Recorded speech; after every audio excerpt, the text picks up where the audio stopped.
नमस्कार, मैं हूं आपके साथ पूर्वी राय और आप देख रहे हैं महाकाल एक्सप्रेस। विश्व प्रसिद्ध महाकालेश्वर मंदिर में मंगलवार सुबह भस्म आरती के दौरान महिला क्रिकेट विश्व कप 2025 की विजेता भारतीय टीम की सदस्य स्नेहा राणा सहित फिल्म अभिनेता पुनीत इस्सर, बिंदु दारा सिंह, सिद्धार्थ इस्सर और अमित पचौरी ने बाबा महाकाल के दर्शन किए। स्नेहा राणा ने विश्व कप में 6 मैचों में 7 विकेट और 99 रन बनाए थे और टीम की जीत में महत्वपूर्ण भूमिका निभाई थी।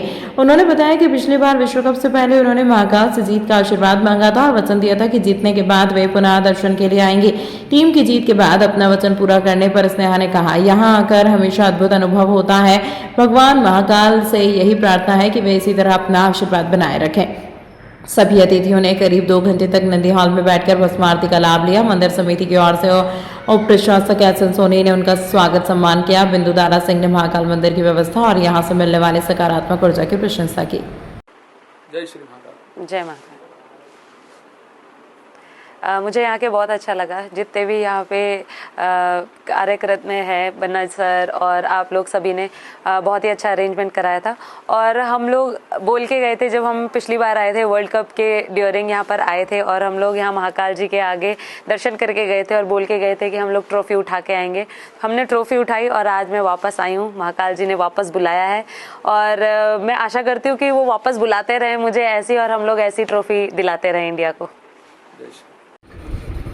जय श्री महाकाल। मैं आपको ये बताना चाहूँगा कि हम लोग जितने भी लोग यहाँ बैठे हुए हैं, ये कलाकार हैं जितने भी, ये सब के सब बहुत ही सौभाग्यशाली हैं, क्योंकि हम लोग को ऐसे ऐसे किरदार करने को मिलते हैं ना, जो लार्जर देन लाइफ होते हैं। मतलब जो लोग जिनकी सोच में होते हैं, जिनकी पूजा करते हैं लोग, उस तरह के किरदार। जैसे मैंने शिव बहुत प्ले किया हुआ है, मैंने विष्णु बहुत प्ले किया हुआ है, और आज मैं महाकाल की नगरी में बैठा हूँ और आप लोगों ने इतनी अच्छी व्यवस्था की हुई है यहाँ पे, और हम लोग को बहुत ही सुकून मिला, बहुत ही अच्छा। क्योंकि हम लोग यहाँ पे एक नाटक का मंचन करने आए थे, श्री कृष्ण गीता सार, तो उसके लिए हम लोग यहाँ पे आए थे और महाकाल के दर्शन हो गए। इससे अच्छी हमारी किस्मत क्या हो सकती है। जय महाकाल। हम इस महाकाल की पुनीत नगरी में हम पधारे। हमारा शो था जय श्री कृष्ण गीता सार। हमने कल उसका मंचन किया तो जो आशीर्वाद मिला है, और आज हमने जो आके भस्म आरती की, बहुत ही भव्य अद्भुत थी। और ये जो ट्रस्ट जो है, जो टेम्पल ट्रस्ट जो व्यवस्था की है, न केवल हमारे लिए पर हर जो यहाँ पे भक्त आया है, बहुत ही बढ़िया ऐसा अरेंजमेंट किया है। मैं तो देख के दंग रह गया। मैं पहले भी आ चुका हूँ, और जैसे आपने पूरे यहाँ पे जो शिव पुराण का जो पूरा मैंने वो जो फैसाड देखा, इतना सुंदर, इतना भव्य, वाह। मैं तो प्रशासन का, हमारी सरकार का, मोदी जी का, सबका तहे दिल से धन्यवाद करता हूँ कि सनातन जो फिर से है ये जागृत हो रहा है। और हर भारतीय के लिए ये बहुत ही आवश्यक है हमारे लिए कि हम जो है अपनी परंपरा को, हमारी संस्कृति को हम समझें और उसे पुनः हम सब में जागृत करें। बहुत ही मज़ा आया जी, बहुत ही कमाल। मैं आजकल एक टीवी सीरियल भी कर रहा हूँ जो कलर्स पर आ रहा है, शिव शक्ति तप त्याग तांडव। उसमें मैं रावण का पात्र कर रहा हूँ, जो महाकाल के, महादेव के परम भक्त हैं। तो मैं यहाँ पे बस एक भक्त के एक छोटे से लघु प्रयास में आया और इतना मैं आत्मविभोर हो गया, मैं बता नहीं सकता। बहुत ही 1000 से अधिक लोग थे भस्म आरती में।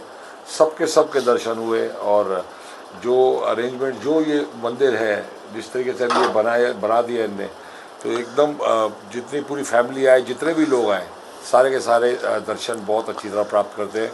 तीसरी बार भस्म आरती का मुझे मौका मिला और हर बार अद्भुत लगता है। ये जो एनर्जी है, जो यहाँ से ऊर्जा जो निकलती है, मैं कभी और किधर भी एक्सपीरियंस नहीं करता। मुझे भी मौका मिलता रहता है शिव जी का, हनुमान जी का, भीम का किरदार को सेवा करने उनकी, और जितना भी बोले उतना कम है। बिल्कुल। ये हमारे बता शिव, हमने ये बताएगा कि हमने तीनों शो जो जय श्री कृष्ण के काका की है, पहले तो वो बता। प्रणाम। ये हमारा एक नाटक है जय श्री कृष्ण गीता सार, जिसका पहला मंचन हुआ ब्रिजराज उत्सव में वृंदावन में, जहाँ उनका जन्म हुआ था। उसके बाद दूसरा मंचन हुआ कुरुक्षेत्र की भूमि पर, कुरुक्षेत्र में गीता जो महोत्सव हुआ। और तीसरा मंचन यहाँ उज्जैन में हुआ। यहाँ कृष्ण भगवान ने पढ़ाई की थी, शिक्षा प्राप्त की थी सुदामा के साथ। एंड इस नाटक में मैं भगवान श्री कृष्ण की भूमिका निभाता हूँ। तो ये तो मेरा सौभाग्य है। और मैं ये कहना चाहूँगा कि मैं चौथी बार आया हूँ यहाँ पर महाकाल। 2020 में आया, 23 में आया, 24 में, और अब फिर से आया चौथी बार। हर बार जो व्यवस्था है बेटर होते जाती है, लाइनें और स्मूथ होती है, ऑर्गेनाइजेशन हर आदमी के लिए, जो आगे बैठे हैं, बीच में बैठे, पीछे बैठे, सबके लिए व्यवस्था इतनी अच्छी हो रही है। पीछे पूरा शिव पुराण का जो फसाड बना है, मतलब एक पूरा दिन बिता सकते हैं, फोटो भी खींच सकते हैं। तो ये सब थैंक यू टू जो गवर्नमेंट है, मध्य प्रदेश सरकार, इंडियन गवर्नमेंट, और आपका जो ट्रस्ट है, सारा जो क्रेडिट है उन्हीं को जाता है, टेम्पल ट्रस्ट को। थैंक यू सो मच, धन्यवाद। सियासत से पहले ही साधु संतों में दो फाड़ हो गई है। आज उज्जैन में शिव अखाड़ों के संतों की हुई बैठक में वैष्णव अखाड़े से संबंध तोड़कर नए रामादल अखाड़ा परिषद का गठन किया गया। स्थानीय अखाड़ा परिषद को भंग किए जाने का मामला तूल पकड़ता जा रहा है। आज खाक चौक स्थित रामानंदीय निर्मोही अखाड़े में शिव अखाड़े के जुड़े अखाड़ों की बैठक हुई, जिसमें तीनों अखाड़े के साधु संत शामिल हुए। बैठक में स्थानीय अखाड़ा परिषद को भंग कर वैष्णव अखाड़े से अलग होने का निर्णय लिया गया। इसके साथ ही नए रामादल अखाड़ा परिषद का गठन कर सर्वानुमति से पदाधिकारियों की नियुक्ति भी कर दी गई। बैठक में सभी नवनिर्वाचित पदाधिकारियों का स्वागत भी किया गया। मीडिया के साथ बातचीत में डॉक्टर रामेश्वर दास एवं महंत भगवान दास ने अखिल भारतीय अखाड़ा परिषद के अस्तित्व पर सवाल खड़े कर दिए हैं। जब इस मामले में अखिल भारतीय अखाड़ा परिषद के अध्यक्ष रविंद्रपुरी महाराज से बातचीत की गई तो उन्होंने कुछ भी बोलने से इनकार करते हुए कहा कि हमारा किसी से भी कोई मनमुटाव नहीं है। परिषद मांगने की है जो हमारे यहाँ के उसमें अधिकारी गण थे, जो भी लोग यहाँ के उसमें थे, प्रतिनिधि जो उसमें थे, उन्होंने वो परिषद भंग की है। आपने देखा होगा कि परिषद का काम मैं 3 साल से यहाँ कर रहा हूँ, मैं आता जाता रहता हूँ। उसके पश्चात हमारी परंपरा है, जब भी हमारा महाकुंभ का यहाँ समय होता है, जैसे 2016 की बात बताऊंगा मैं, 2016 में भी जो यहाँ की परिषद थी उसको भंग किया गया था। उसके बाद परिषद हमने यहाँ बनाई नहीं, और 1 साल पहले ही इन्होंने परिषद बनाई थी। और बाद में मैं समझता हूँ इसमें कोई वाद विवाद नहीं, सभी हमारे हैं, हम सबके हैं, हम सब संत महात्मा है। हमारा प्रयास है हमारा जो कुंभ हो बहुत ही अच्छा हो, सब अपना अपना काम करें, और बाकी हमें किसी से कोई मनमुटाव नहीं है, मन भेद नहीं है, तन भेद नहीं है, कोई भेदभाव नहीं है। मिश्र जी ने आज बैठक करके नया दल बना लिया है। ये देखियो, महाराज जी भी हमारे अपने हैं, मैं उनको बहुत सम्मान करता हूँ, और मैं उनके बारे में कुछ नहीं कहना चाहूँगा। मैं उनसे मुझे उनसे प्रेम है, तो इसलिए मैं उनके बारे में कोई ऐसा कुछ कहना नहीं चाहूँगा। अखिल भारतीय अखाड़ा परिषद अध्यक्ष रविंद्रपुरी जी महाराज ने प्रेस वार्ता लेकर 3 दिन से चले आ रहे हैं विवाद पर विस्तार पूर्वक जानकारी देते हुए बताया कि स्थानीय वैष्णव अखाड़े के संतों द्वारा जो रामादल अखाड़ा परिषद का गठन किया है, वह सियासत कार्यों के लिए कार्य नहीं कर सकती है, क्योंकि वैष्णव अखाड़े के अध्यक्ष श्री महंत राजेंद्र दास महाराज हैं, और वही सियासत कार्यों को लेकर शासन प्रशासन से हमारे साथ बैठकर चर्चा कर सकता है। और जो रामादल अखाड़ा परिषद है वह सिर्फ अपने आश्रमों को लेकर स्थानीय प्रशासन से चर्चा कर कार्य कर सकता है। उनके द्वारा जो बयान दिया गया है उससे हमें ठेस पहुंची है, और एक संत को ऐसी वाणी का उपयोग नहीं करना चाहिए। हमें वैष्णव दल के कुछ अखाड़े के शिकायत पत्र भी प्राप्त हुए हैं, जिसमें यह शिकायत की गई है कि कुछ संतों ने अखाड़ों की जमीन अपने नाम करवा ली, उसे तुरंत अखाड़े के नाम की जाए, जिसको लेकर हम स्थानीय प्रशासन से चर्चा करेंगे। साधुवाद, देखिए हमने जो परिषद बनाई है अखिल भारतीय अखाड़ा परिषद, जिसमें हम लोग हैं, और हमारे महाराज श्री 2-3 महाराज श्री उन्होंने रामदल बनाया हुआ है। मैं सबको कहना चाहूँगा, पूरे उज्जैन को कहना चाहूँगा, आपके माध्यम से मैं पूरे भारत को मैसेज देना चाहूँगा।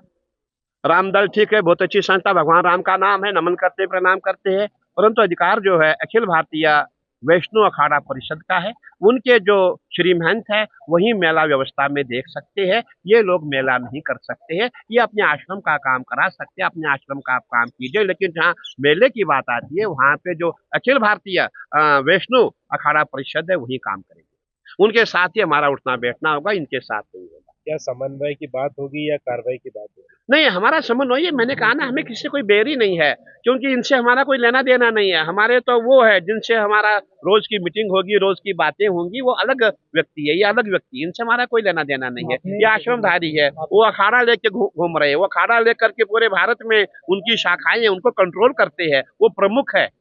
तो ये प्रमुख नहीं है। आपकी अंतिम बिल्कुल हम ये कहना चाहेंगे कि जैसे उन्होंने कहा है कि हमें मेले की बैठक में बुलाया जाए, मैं ये कहूंगा कि जो हमारे अखाड़ों की बैठक है उसमें ये बैठ नहीं सकते हैं। इनकी अपनी जो यहाँ की बैठक हो, आश्रम की बैठक है, जो भी आपके अपने संबंध है वहाँ हम कुछ नहीं कह सकते हैं। लेकिन जहाँ अखाड़ों की बात आएगी वहाँ अखाड़े के प्रमुख ही बैठेंगे और इनकी जगह पे जो है अखिल भारतीय अखाड़ा जो वैष्णव अखाड़ा परिषद है वो बैठेंगे। उनके हेड है श्री महंत राजेंद्र दास जी महाराज और उनके साथ 2 महंत और है, वही मीटिंग में बैठ सकते हैं। महाराज जी, ये जो जमीन की बात हुई है आपने, कौन समझे किसने अपनी जमीन को अखाड़े की अपने नाम? देखिए, मैंने आपको कल आप आएंगे, मैं आपको ये परिचय भी दूंगा। हमारा जो नियम है, हमारी परंपरा, हमारा कुछ नहीं है। हम अखाड़े के मालिक है, हमारे पास कुछ नहीं है, ये सब अखाड़े का है। और अखाड़े में संत कौन बनेगा हमें खुद नहीं पता। कोई भी आएगा कल सचिव बन जाएगा, कल श्री महंत बन जाएगा। अगर हमने अपने नाम किया, व्यक्तिगत नाम से किया, तो हम अखाड़े के नहीं, हम अखाड़े की संपत्ति को हड़पना चाहते हैं। इसलिए मैं चाहता हूँ जिन भी संतों के नाम पे जो है जमीन है, अखाड़े की भूमि है, वो तुरंत अखाड़े के नाम करें, भाई वो हम ही हो, कोई भी हो। वो परिषद है, उनके लेटर यहाँ आए हुए थे, मुझे भी वो उपलब्ध हो गए। मैंने देखा, मैंने कहा भाई बात तो उनकी सही है। अगर कोई और अपना नाम देगा, कल हमारे लोग भी अपना नाम देंगे, परंपरा बिगड़ जाती है। कहीं परंपराओं पे हमको एक होना पड़ता है। अगर उनके वहाँ ऐसा हुआ, कल हमारे यहाँ के जितने संत उनको भी शेयर मिल जाएगी, वो भी शुरू करेंगे। इसीलिए कहीं बातों पे हम सबको एक होना पड़ता है।